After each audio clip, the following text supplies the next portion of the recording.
Hello friends, hi, नमस्कार, welcome to my YouTube channel let's do and learn. Guys, आप सभी का अपने यूट्यूब चैनल में मैं बहुत बहुत स्वागत करती हूं। और आज मैं जो क्वेश्चन पेपर लेके आई हूं वो हमारा 2019 का क्वेश्चन पेपर है और सीटेट पेपर 2 का पेपर है जो कि बाल विकास सब्जेक्ट से लिया है। तो आइए चलते हैं, इस पूरे पेपर के बारे में यहाँ पर डिस्कस करते हैं। और बहुत ही इम्पॉर्टेंट क्वेश्चंस की ये सीरीज़ है क्योंकि ये पूरा ही पेपर है 2019 का। तो इसमें से बहुत सारी चीज़ ऐसी हैं जो आपको समझनी है और इसी तरह से आपका क्वेश्चन पेपर आता है। आज भी पैटर्न बदलने के बाद भी ऐसे ही क्वेश्चंस बड़े बड़े पूछे जाते हैं और जिनको आप समझ नहीं पाते हैं। तो आइए चलते हैं पहले क्वेश्चन की ओर। पहला क्वेश्चन है हमारा कि मानव विकास के संदर्भ में आनुवंशिकता तथा पर्यावरण की भूमिका के बारे में निम्नलिखित कथनों में से कौन सा सही है। किसके बारे में बताना है? तो आनुवंशिकता और पर्यावरण यानी कि हेरिडिटी एंड एनवायरनमेंट। तो क्या रोल है इसका, क्या भूमिका है इसका, कौन सा ऑप्शन यहाँ पर सही है, ये पूछ रहा है। तो आइए चलते हैं ऑप्शंस की ओर। और पहला ऑप्शन यहाँ पर क्या कहता है? तो पहला ऑप्शन कहता है यहाँ पर कि पहला ऑप्शन कहता है परिवेशीय प्रभावपूर्ण रूप से एक व्यक्ति के विकास को निर्धारित करते हैं। दूसरा ऑप्शन कहता है मानव विकास को ना तो आनुवंशिकता और ना ही पर्यावरण प्रभावित करते हैं। तीसरा ऑप्शन कहता है आनुवंशिकता एवं पर्यावरण दोनों एक जटिल पारस्परिक क्रिया के रूप में मानव विकास को प्रभावित करते हैं। और लास्ट ऑप्शन कहता है वैयक्तिक विभिन्नताओं का एकमात्र कारण आनुवंशिकता है। तो यहाँ पर जो सही ऑप्शन होगा वो होगा ऑप्शन नंबर सी, यानी आनुवंशिकता एवं पर्यावरण दोनों एक दूसरे का क्या है, जटिल पारस्परिक क्रिया के रूप में मानव के विकास को प्रभावित करते हैं। आइए चलते हैं अगले प्रश्न की ओर। अगला प्रश्न यहाँ पर है, ये प्रश्न कहता है कि एक प्रगतिशील कक्षा में, अगर हम प्रोग्रेसिव लर्निंग की बात करें, प्रोग्रेसिव क्लासरूम की, तो क्या होता है? पहला ऑप्शन है विद्यार्थी के द्वारा निष्क्रिय रूप से ज्ञान प्राप्त किया जाता है। दूसरा ऑप्शन कहता है विद्यार्थी के द्वारा ज्ञान को उसी रूप में दोहराया जाता है। तीसरा ऑप्शन कहता है शिक्षक के निर्देशों के अनुसार विद्यार्थी के द्वारा ज्ञान का अनुसरण किया जाता है। चौथा ऑप्शन कहता है विद्यार्थी के द्वारा ज्ञान की संरचना की जाती है। तो यहाँ पर कौन सा ऑप्शन सही होगा? तो यहाँ पर ऑप्शन नंबर डी सही होगा। विद्यार्थी के द्वारा यहाँ पर क्या किया जाएगा प्रोग्रेसिव लर्निंग में? तो यहाँ पर क्या होगा, ज्ञान की संरचना की जाएगी, कंस्ट्रक्शन ऑफ नॉलेज यहाँ पर होगा। आइए चलते हैं अगले प्रश्न की ओर। अगला प्रश्न है हमारा सतत एवं समग्र मूल्यांकन में क्या शामिल है। अगर हम कॉन्टिन्यूअस एंड कॉम्प्रिहेंसिव इवैल्यूएशन की बात करें तो इसमें क्या शामिल है? तो केवल संकलनात्मक आकलन। दूसरा ऑप्शन कहता है ना तो संरचनात्मक ना ही संकलनात्मक आकलन। तीसरा ऑप्शन कहता है विविध प्रकार की रणनीतियों का प्रयोग करते हुए दोनों संरचनात्मक एवं संकलनात्मक आकलन का प्रयोग करना। फोर्थ ऑप्शन कहता है केवल संरचनात्मक आकलन। तो यहाँ पर सी वाला ऑप्शन सही होगा कि सतत और व्यापक मूल्यांकन क्या है? तो ये विविध प्रकार की रणनीतियों का प्रयोग करते हुए दोनों संरचनात्मक एवं संकलनात्मक आकलन का यहाँ पर प्रयोग किया जाता है। आइए चलते हैं अगले प्रश्न की ओर। अगला प्रश्न है वह प्रक्रिया जिसके द्वारा बच्चे आदतों, कौशलों, मूल्यों तथा अभिप्रेरणा को विकसित करते हैं और जो उन्हें समाज का जिम्मेदार एवं क्रियाशील सदस्य बनाती हैं, उसे क्या कहा जाता है? पहला ऑप्शन समावेशन।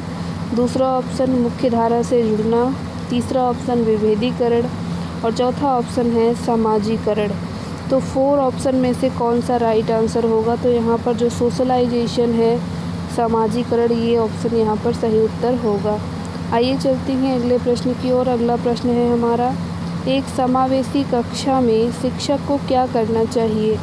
तो पहला ऑप्शन है आसक्त अधिगमकर्ताओं के प्रति दया एवं सहानुभूति का भाव प्रदर्शित करना चाहिए। बच्चों को अपाहिज बच्चा, मंदबुद्धि बच्चा आदि के रूप में वर्गीकृत करना चाहिए। केवल प्रतिभाशाली एवं योग्य बच्चों पर ध्यान देना चाहिए। तो आप अगर इंडिकेट करेंगे कि ये बच्चा धीमा है, ये मंदबुद्धि है, तो ये भी गलत हो जाएगा। अगर दया दिखाते हैं, सहानुभूति दिखाते हैं, तो ये थोड़ा सा सही है, बट यहाँ पर केवल प्रतिभाशाली बच्चों और योग्य बच्चों पर ध्यान देंगे तो ये ऑप्शन भी गलत हो जाता है। लास्ट ऑप्शन देख लेते हैं।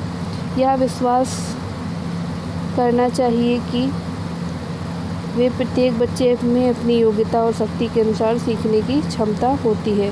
तो यहाँ पर ये वाला जो आंसर होगा वो सबसे ज़्यादा राइट आंसर होगा, क्योंकि दया और सहानुभूति से तो बच्चा सीखेगा, लेकिन यहाँ पर जो उसकी योग्यता है, उसकी शक्ति है, उसको हमें पहचानना होगा।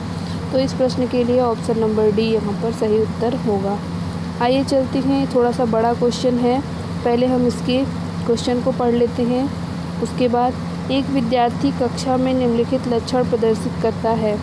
पहला कथन है पढ़ने के प्रति चिंता, दूसरा कथन है शब्दों या अक्षरों को पहचानने में कठिनाई, तीसरा है निम्न स्तरीय शब्दावली कौशल, चौथा है पहले पढ़े हुए पाठ को समझने या याद करने में कठिनाई। तो इन सभी में ये किसके सूचक हैं, ये सारे ये किसके बारे में इंडिकेट कर रहे हैं? तो पहला ऑप्शन है एक सृजनात्मक विद्यार्थी के, दूसरा ऑप्शन है ये सारे कथन जो पढ़े गए ये किसको इंडिकेट करते हैं ये बताना है। तो यहाँ पर दूसरा ऑप्शन कहता है अधिगम आसक्ता वाले विद्यार्थी के, सी ऑप्शन कहता है मानसिक क्षति वाले विद्यार्थी के, और डी ऑप्शन कहता है एक स्वलीन विद्यार्थी के। तो यहाँ पर ये किसका है? तो ये अधिगम आसक्ता वाले बच्चे, यानी ऑप्शन नंबर बी इस प्रश्न का सही उत्तर होगा। आइए चलते हैं अगले प्रश्न की ओर। और अगला प्रश्न यहाँ पर कहता है कि आपकी कक्षा के एक विद्यार्थी को विभिन्न स्रोतों के बारे में बार बार यह बताया गया कि उसके सामाजिक वर्ग के लोग शैक्षिक क्षेत्र में निम्न स्तरीय प्रदर्शन करते हैं। यानी कोई बच्चा ऐसा है जिसको हम बार बार बता रहे हैं कि आपके आसपास के जो लोग हैं वो क्या हैं, निचली स्तर की प्रदर्शन को कर रहे हैं। इस रूढ़िवादिता और परिणामिक रूढ़िवादिता आशंका के प्रभाव को कम करने के लिए शिक्षक की पहली जो पहल होगी वो क्या होगी, यानी शिक्षक को कौन सी पहल करनी चाहिए? तो यहाँ पर ऑप्शंस हैं। पहला ऑप्शन है विभिन्न सामाजिक वर्गों के विद्यार्थी के बीच प्रतियोगिता करानी चाहिए। दूसरा ऑप्शन है विद्यार्थी से पढ़ाई छोड़कर किसी अन्य क्षेत्र में शामिल होने की सलाह देनी चाहिए। तीसरा ऑप्शन है विभिन्न सामाजिक वर्गों के रोल मॉडल से संबंधित कहानी व उदाहरण देना चाहिए। चौथा है इसी प्रकार से सरोकार को अनदेखा करना चाहिए। अनदेखा करेंगे तो ये बात ठीक नहीं है, कहानी उदाहरण सुनाएंगे तो कुछ हद तक ठीक है, बट पूरा नहीं ठीक होगा। यहाँ पर क्या है कि इनके बीच हम क्या करेंगे, प्रतियोगिता कराएंगे। ये वाला ऑप्शन यहाँ पर सही होगा, क्योंकि हमें क्या है प्रतियोगिता के थ्रू बच्चों को क्या करेंगे, प्रोत्साहित करेंगे, जिससे उनके अंदर क्या होगी, मेहनत करने की, एक साथ आगे बढ़ने की इच्छा होगी। आइए चलते हैं अगले प्रश्न की ओर। एक शिक्षिका अपनी कक्षा में सृजनात्मक विद्यार्थियों को किस प्रकार से प्रोत्साहित कर सकती है? तो पहला ऑप्शन है अभिसारी चिंतन को हतोत्साहित करके, दूसरा ऑप्शन है अनेक परिक्षेपों को प्रोत्साहित करके तथा मूल विचारों को महत्व देकर, सी ऑप्शन है विद्यार्थियों को जोखिम लेने एवं चुनौतियों का सामना करने से हतोत्साहित करके, डी ऑप्शन है अपसारी चिंतन पर बल देना। तो यहाँ पर जो सही उत्तर होगा ऑप्शन नंबर बी, अनेक परिप्रेक्ष्यों को प्रोत्साहित करके तथा मूल विचारों को महत्व देकर। ऑप्शन नंबर बी यहाँ पर सही उत्तर होगा। आइए अगले प्रश्न की ओर चलते हैं। और अगला प्रश्न है निम्नलिखित में से कौन सा कारक कक्षा के सार्थक अधिगम का पक्ष लेता है? कौन सा कारक सार्थक अधिगम में क्या है, पक्ष लेता है? तो पहला ऑप्शन है बच्चों को पढ़ने के लिए अभिप्रेरित करने हेतु पुरस्कारों को बढ़ावा देना। दूसरा ऑप्शन कहता है निर्देशों के लिए केवल व्याख्यान विधि को अपनाना। चौथा ऑप्शन कहता है विषय वस्तु तथा बच्चों के संपूर्ण कुशलक्षेम एवं अधिगम के प्रति सच्चा सरोकार रखना। चौथा ऑप्शन है बच्चों को पढ़ने के लिए अभिप्रेरित करने हेतु परीक्षणों की संख्या को बढ़ाना। तो यहाँ पर जो सही उत्तर होगा वो कौन सा होगा? तो यहाँ पर सही उत्तर होगा सी वाला, क्योंकि अगर आप परीक्षण बढ़ा देंगे तो ये भी ठीक नहीं है, और निर्देश में केवल व्याख्यान देंगे तो ये भी लेक्चर मेथड हो जाएगा, ये भी नहीं, और इसके अलावा पुरस्कार को बढ़ावा देंगे तो ये भी ठीक नहीं है। तो यहाँ पर सही उत्तर होगा विषय वस्तु तथा बच्चों के संपूर्ण कुशलक्षेम एवं अधिगम के प्रति सच्चा सरोकार रखेंगे। आइए अगले प्रश्न की ओर चलते हैं। अगला प्रश्न है कि निम्नलिखित में से कौन सा प्रभावशाली समस्या समाधान रणनीति का एक उदाहरण है? तो प्रभावशाली समस्या समाधान रणनीति का एक उदाहरण है, तो पहला ऑप्शन है क्रियात्मक अनमयता, एक वस्तु के केवल परंपरागत कार्य पर ध्यान देना, प्रतिक्रिया निर्धारण, समस्या प्रस्तुतिकरण के एक ही आयाम में सीमित रहना। दूसरा है साधन साध्य विश्लेषण, समस्या को अनेक उपलक्ष्यों में विभाजित करना। और डी ऑप्शन कहता है समाधान के मूल्यांकन पर बिल्कुल ध्यान न देना। तो यहाँ पर जो सही उत्तर होगा वो होगा प्रतिक्रिया निर्धारण करना और समस्या प्रस्तुतिकरण के एक ही आयाम में सीमित रहना। ये हो जाएगा हमारा इफ़ेक्टिव प्रॉब्लम सॉल्विंग की जो हमारी स्ट्रेटजी है वो। ऑप्शन नंबर बी यहाँ पर सही उत्तर होगा। आइए चलते हैं अगले प्रश्न की ओर। अगला प्रश्न है एक शिक्षक एक समावेशी कक्षा में विशेष योग्यता वर्ग वाले अधिगमकर्ताओं की आवश्यकताओं को किस प्रकार से बता सकता है या संबोधित कर सकता है?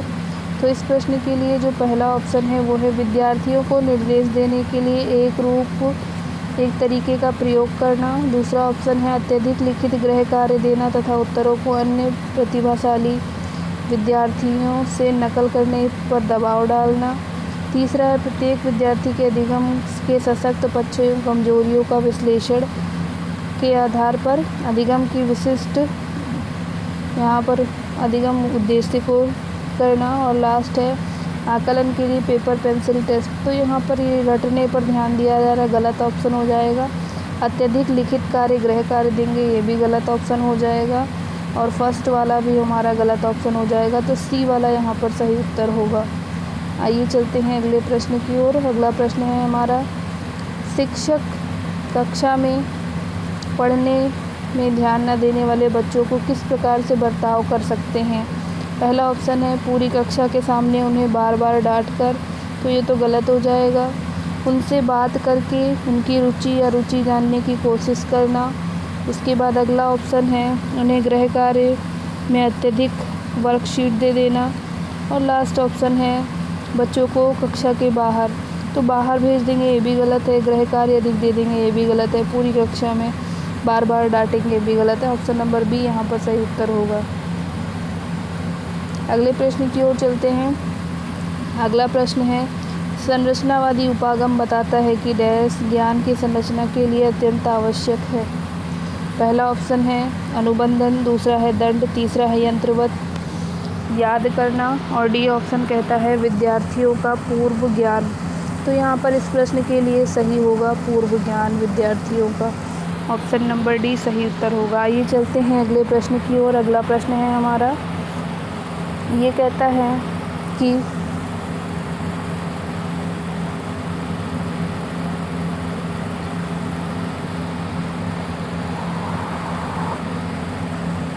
बच्चे अनेक घटनाओं के बारे में सहजानुभूत सिद्धांत की संरचना करते हैं। इस पृष्ठभूमि में एक शिक्षक को क्या करना चाहिए? पहला ऑप्शन है बच्चे के इन विचारों को खारिज करना चाहिए।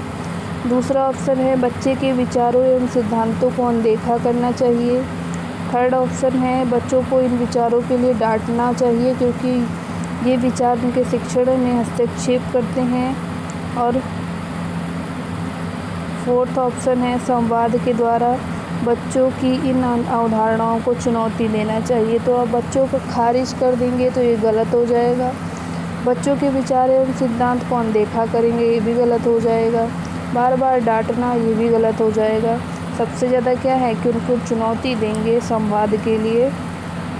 आइए चलते हैं अगले प्रश्न की ओर। अगला प्रश्न है हमारा निम्नलिखित में कौन सी शिक्षण अधिगम के लिए एक प्रभावशाली प्रणाली नहीं है, बताना है आपको।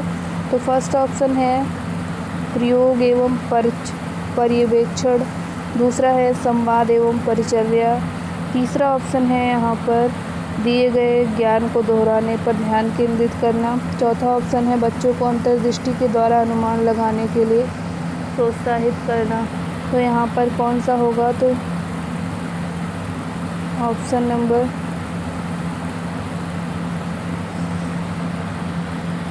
सी सही होगा, यानी दिए गए ज्ञान को क्या करें, वे दोहराने पर ध्यान केंद्रित करें। आइए चलते हैं अगले प्रश्न की ओर, और अगला प्रश्न है हमारा निम्नलिखित में से कौन से कारक अधिगम को प्रभावित करते हैं। तो आपको कौन सा कारक प्रभावित करते हैं ये बताना है। पहला कथन है विद्यार्थी की अभिरुचि, दूसरा कथन है विद्यार्थी का सांवेगिक स्वास्थ्य, तीसरा कथन है शिक्षा शास्त्रीय रणनीति, और फोर्थ कथन है विद्यार्थी का सामाजिक एवं सांस्कृतिक संदर्भ। गाइस एक बात मैं आप सभी को बता दूं कि इस तरह के क्वेश्चंस, जो ये वाले क्वेश्चंस हैं, जो कथन वाले, ऐसे ही क्वेश्चन अब के सीटेट के पेपर में पूछे जाते हैं। तो आप इस तरह के क्वेश्चंस को ज़रूर पढ़ें। ऐसे क्वेश्चन से आपको भागना नहीं है, बल्कि ऐसे क्वेश्चंस को सॉल्व करने की जो स्किल है वो सीखनी है। तो आइए चलते हैं प्रश्न नंबर 16 के लिए। तो यहाँ पर सी ऑप्शन सही होगा, यानी कि फर्स्ट, सेकेंड, थर्ड, फोर्थ चारों ही ऑप्शन क्या हैं, सही हैं, सारे ही राइट हैं। आइए चलते हैं अगले प्रश्न की ओर। अगला प्रश्न है निम्नलिखित में से क्या ज्ञान की सार्थक संरचना की प्रक्रिया का एक महत्वपूर्ण पहलू है। तो क्या है एक महत्वपूर्ण पहलू, आपको ये बताना है। पहला ऑप्शन है लगातार अभ्यास तथा बार बार स्मरण करना, दूसरा ऑप्शन है पुरस्कार एवं दंड, तीसरा ऑप्शन है उद्दीपन प्रतिक्रिया संबंध, चौथा ऑप्शन है सामाजिक पारस्परिक क्रियाएं। तो यहाँ पर जो सही उत्तर होगा प्रश्न नंबर 17 के लिए ऑप्शन नंबर डी हो जाएगा, सामाजिक पारस्परिक क्रियाएं। तो यहाँ पर ऑप्शन नंबर डी इस प्रश्न की सही उत्तर है। चलते हैं अगले प्रश्न की ओर। अगला प्रश्न थोड़ा सा बड़ा प्रश्न है, ध्यान से पढ़ेंगे इसको। जब विद्यार्थी पुरस्कार पाने की इच्छा से बार बार किसी गतिविधि को करने का निर्णय लेता है जो कि प्रत्यक्ष रूप से उस गतिविधि से संबंधित नहीं है, ऐसी स्थिति में क्या संभावना उत्पन्न होती है। तो फर्स्ट ऑप्शन की ओर चलते हैं। पहला ऑप्शन कहता है कि समझाने के लिए अधिगम से आनंद प्राप्त करना, दूसरा ऑप्शन है पुरस्कार के बिना भी उस गतिविधि में लगे रहना, तीसरा ऑप्शन है अन्य लोगों को खुश करने के लिए कार्य करने की बजाय स्वयं की निपुणता के लिए उद्देश्य निर्धारित करना, और चौथा ऑप्शन कहता है कि अधिगम के प्रति भौतिकवादी अभिवृत्ति का विकास करना। तो यहाँ पर जो सही उत्तर होगा वो होगा अन्य लोगों को खुश करने के बजाय स्वयं की निपुणता पर क्या करें, ध्यान देंगे। ऑप्शन नंबर सी सही होगा। आइए चलते हैं अगले प्रश्न की ओर। अगला प्रश्न है हमारा संज्ञान एवं संवेग के बीच किस प्रकार संबंध होता है। पहला ऑप्शन है एक दिशीय संवेग संज्ञान को प्रभावित करते हैं, दूसरा है एक दिशीय संज्ञान संवेग को प्रभावित करता है, थर्ड ऑप्शन है द्विदिशीय, दोनों के बीच एक गतिशील पारस्परिक क्रिया होती है, और डी ऑप्शन कहता है एक दूसरे से क्या है, स्वतंत्र हैं। तो इस प्रश्न का जो सही उत्तर होगा ऑप्शन नंबर सी सही होगा, द्विदिशीय, दोनों के बीच एक गतिशील पारस्परिक क्रिया होती है। ऑप्शन नंबर सी यहाँ पर सही उत्तर होगा। आइए चलते हैं अगले प्रश्न की ओर। अगला प्रश्न है हमारा निम्नलिखित में से कौन सी मध्य बाल्यावस्था की विशेषता है। निम्नलिखित में से कौन सी मध्य बाल्यावस्था की विशेषता है। तो पहला ऑप्शन है अमूर्त रूप से सोचने तथा वैज्ञानिक तर्क का प्रयोग करने की योग्यता विकसित होती है। दूसरा ऑप्शन है बच्चे तार्किक एवं मूर्त रूप से सोचना प्रारंभ करते हैं।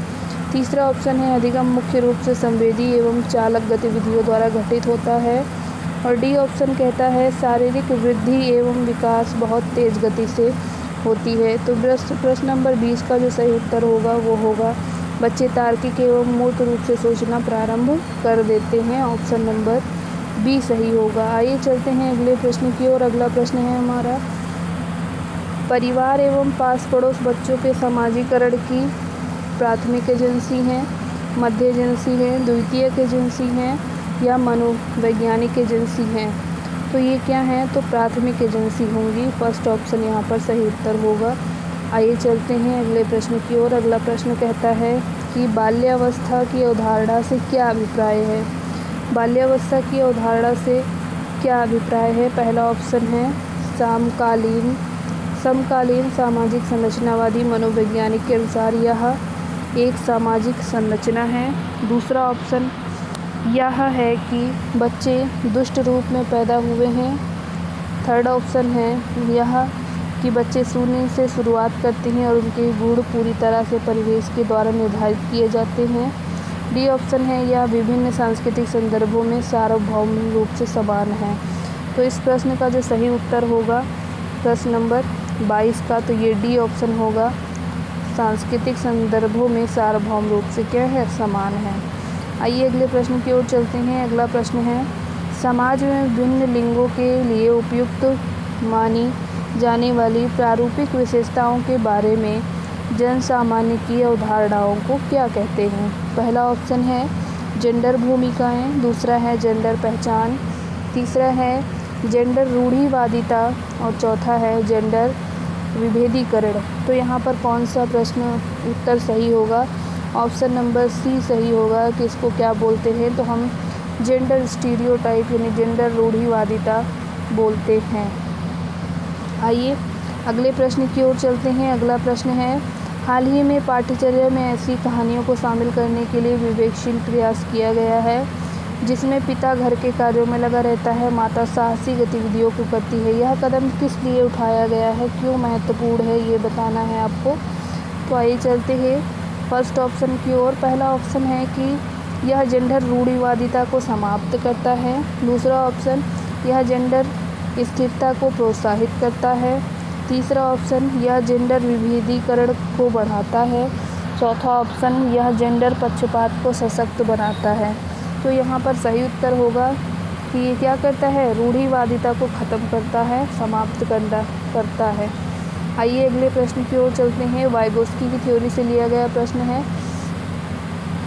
वाइगोस्की के अनुसार जब एक वयस्क बच्चे के निष्पादन के वर्तमान स्तर को सहयोग द्वारा विस्तारित करते हैं तो इसे क्या कहते हैं? पहला ऑप्शन विकास का समीपस्थ क्षेत्र, दूसरा ऑप्शन पाण, तीसरा ऑप्शन अंतः व्यक्तिनिष्ठता, चौथा ऑप्शन खोजपूर्ण अधिगम। तो प्रश्न नंबर 25 का जो सही उत्तर होगा वो होगा पाण या ढांचा, जिसे हम इसके फोल्डिंग बोलते हैं।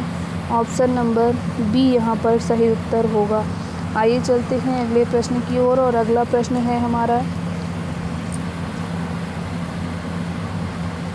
नूर विद्यालय में अपना लंच बॉक्स लाना भूल गया और यह कहते हुए तान्या से उसका लंच साझा करने के लिए कहा, तुम्हें आज अपना लंच दे दो, मेरे साझा करना चाहिए क्योंकि कल मैंने तुम्हारे साथ अपना लंच साझा किया था। लॉरेंस कोहलबर्ग के नैतिक विकास के सिद्धांत के अनुसार नूर का कथन डैश अभिविन्यास प्रारूप को डैश अवस्था पर दर्शाता है। तो लॉरेंस कोहलबर्ग के कौन से स्टेज में ये आएगा? तो पहला ऑप्शन है आज्ञा पालन पूर्व परंपरागत, अच्छा होना परंपरागत, आदान प्रदान परंपरागत, कानून व्यवस्था पश्च परंपरागत। तो इस प्रश्न का सही उत्तर होगा आदान प्रदान, दैट मीन्स एक्सचेंज, और ये कन्वेंशनल में आएगा यानी कि परंपरागत में आएगा। ऑप्शन नंबर सी यहाँ पर सही उत्तर होगा। चलते हैं अगले प्रश्न की ओर। अगला प्रश्न है डैश के अनुसार बच्चों के चिंतन के बारे में सामाजिक प्रक्रियाओं तथा सांस्कृतिक संदर्भों के प्रभाव को समझना आवश्यक है। पहला ऑप्शन जीन पियाजे, दूसरा ऑप्शन लेओ वाइगोस्की, तीसरा ऑप्शन अल्बर्ट बेंडुरा, चौथा ऑप्शन लॉरेंस कोहलबर्ग। तो प्रश्न नंबर 27 के लिए जो सही ऑप्शन होगा वो होगा लेओ वाइगोस्की। और वाइगोस्की के अनुसार यहाँ पर क्या है? तो ये हमारा बच्चों के चिंतन के बारे में सामाजिक प्रक्रिया एवं सांस्कृतिक संदर्भ को समझना आवश्यक है।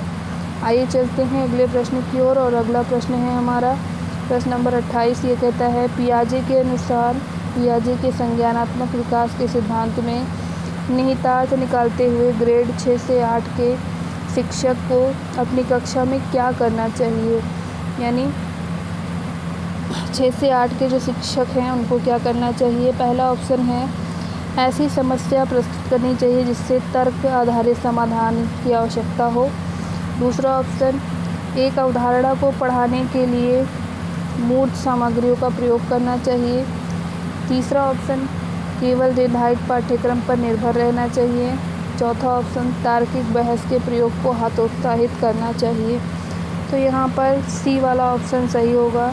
हार्वर्ड गार्डनर के अनुसार अगर हम इनकी बात करें तो यहाँ पर क्या है, तो कौन सा ऑप्शन सही होगा? तो सी ऑप्शन सही होगा कि केवल निर्धारित पाठ्यक्रम पर ही निर्भर रहना चाहिए।